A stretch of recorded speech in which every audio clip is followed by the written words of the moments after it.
We live in troubling times.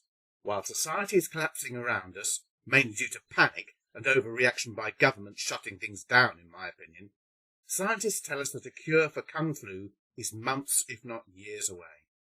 Except it isn't.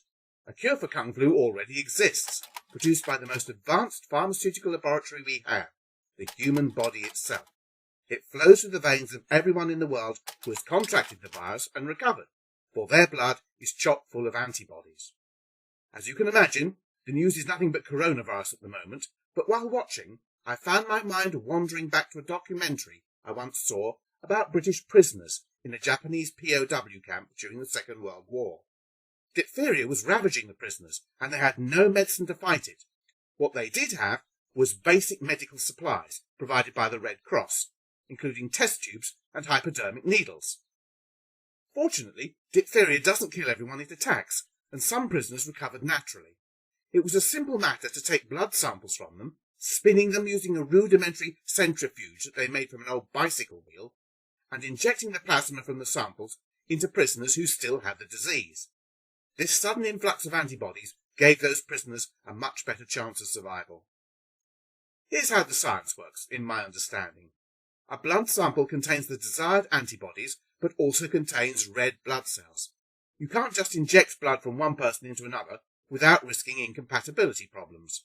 Remember those different blood types, all that AB rhesus positive cobblers, and how people with one type of blood can't accept donations from someone with an incompatible type? Well, that's why we centrifuge the blood sample.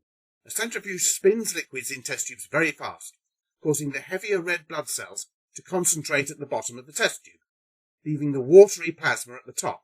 It's like a tumble dryer, removing the water from clothes by spinning very quickly.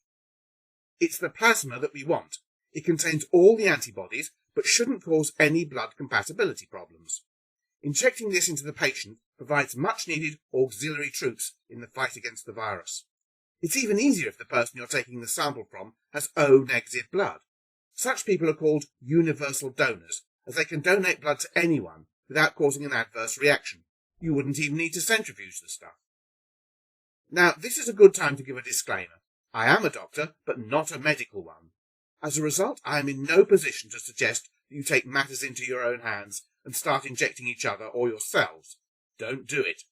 What I do suggest is that you take this approach up with someone who is qualified, your physician or local dispensary nurse, someone with actual medical training.